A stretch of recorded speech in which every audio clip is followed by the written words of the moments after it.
ซึ่งซึ่งมาอีเอาเปิดร้านอาหารสิก็เอ็มไลน์อรยเอ็มไลน์ยัดปะออยอันนางแง่นางแง่ยิ้มเอ็ดนางแง่เปิดร้านอาหารเบิ่งประเดิมพูดรายชื่อ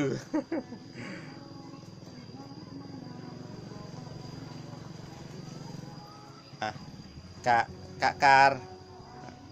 เนี่ยเส้นมึกพรีมึกของกับของคือพันเมียงเนี่ยพันเมียงอาหารเนาะเนี่ยผักกับเราผักหอมเราหอมปลอมละตะโลมาเก็บกุ้งหูอีหลอกละตะโลกรอกมาผักสลัดกะหล่ำปีลวกแล้วก็ติดตามแถมไม่กล่าวจะยำปลาหมึกรสเนี่ยเบียร์ล้ำตำเจาะเอ็มไรเนี่ยมักเด้ยเนี่ยเบียร์ล้ำกูอยู่บ้านกันน่ะเบาแล้วอันนั้นก็น่าสิเบิ่งขึ้นเบิ่งหยังบ่ดำนะบ่ได้แต่จีนเด้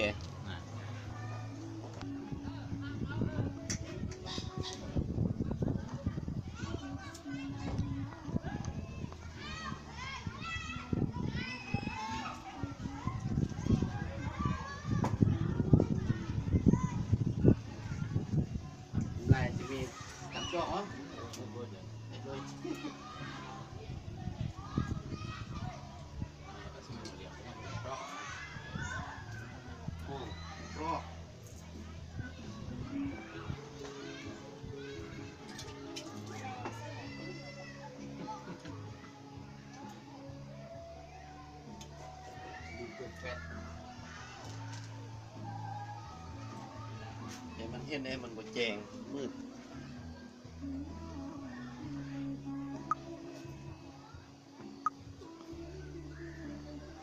ว่าเตียวถ่ายยำทุกที่กลาง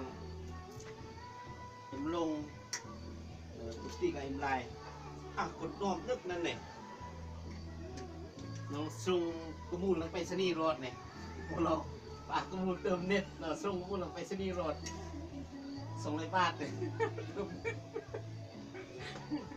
คนนิยม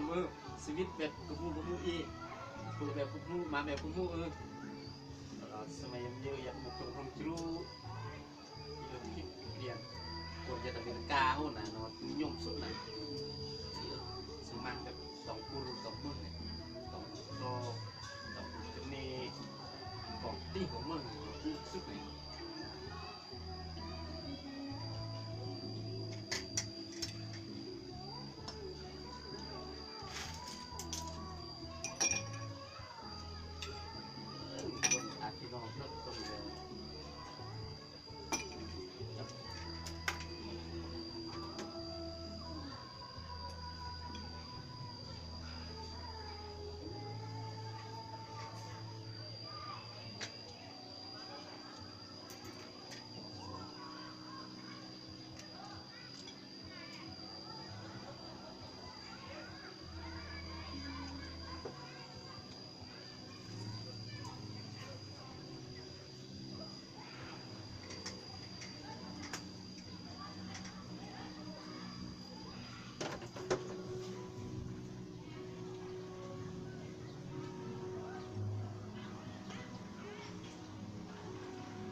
เปิดมาจากมันเราทุกมื้อปักน่ะประดับเปิดพันเมียงน่ะปักกับซ้อบ่เป็นไรซ้อมันเปิดไปนี่บ่ล่ะ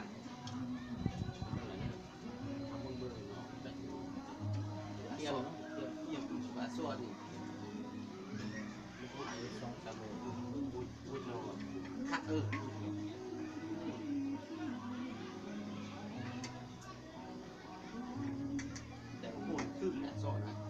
เป็นไปลอย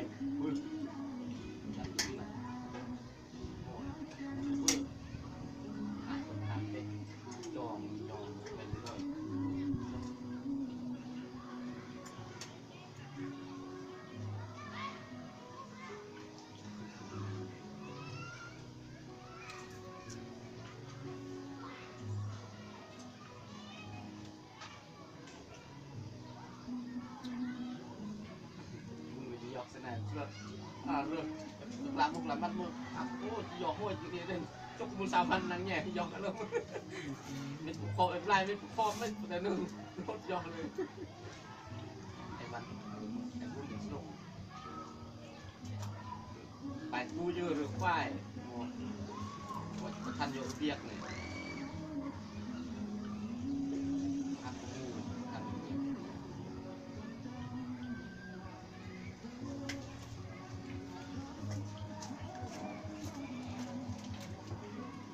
ก่อนเดียวตอนแรกกิน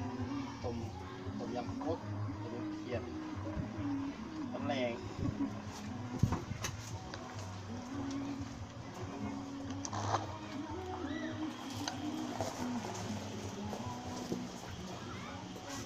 ยำปลาหมึก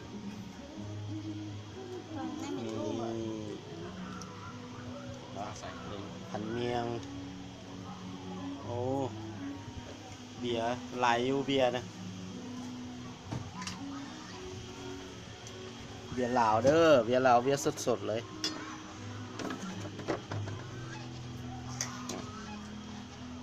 มีนางแหน่คนสวย สวยกันเลย เอ็ดเฮียนไปจบเลยยุ่ง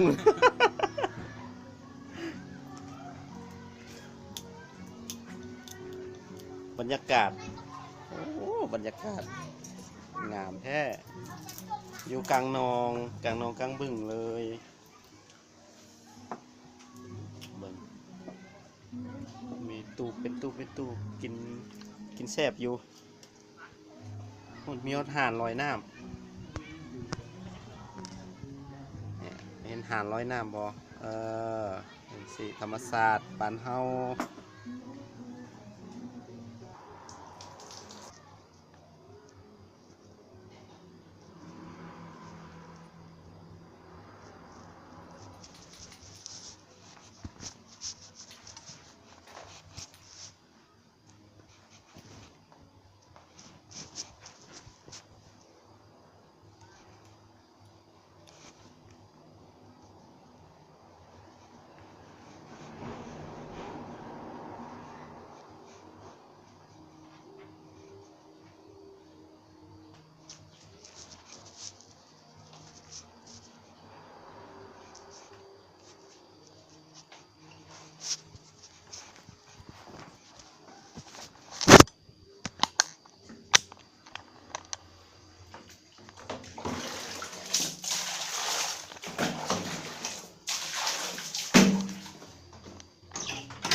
บรรยากาศเด้อบรรยากาศเล็กน้อยเล่นน้ำอยู่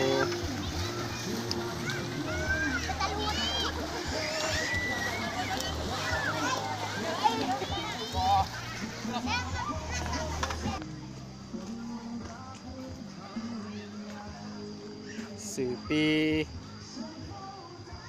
ปีก่อนลงเรือถีบ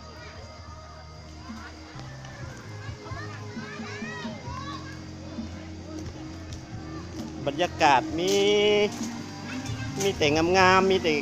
เด้อบรรยากาศ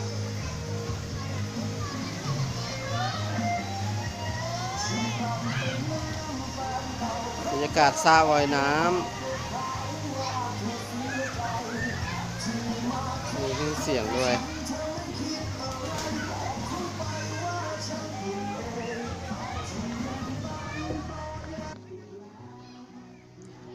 คลิปกีปอกเรากีเดี๋ยวจะอาคลิปเมะย่อก็เอือกเปิดลายเปิดลายอย่าดับปะอ้อยนางแง่นางบัวพันอย่าดะกุ้งหอยซากเมืองบางท่าสู้นางบัวพันแล้วก็ลำกลสลวงก่อนกระมูลตู้กระมูลลำไซยจิตนะก่อนกระมูลตู้กระมูลเนี่ยซึ่งเบอร์ซึ่งมาก็เบอร์แบบกระมูมาแบบกระมูกะปนิการผักสลัดละตะโลสลัดละตะโลแล้วก็หมดแล้วลองมาคือส้มเลยกระมูร้องมือเลยแล้วก็เจลบอกเรากี่กันแต่ก่อนกดติดตามกดแชร์กด Subscribe อันแน่สวิตกับหูสวิตคนบ้านนอกของนาสวิตหูยัดหมกจงลงจรูเรากี่กันแต่แหมมายงญาติพี่น้อง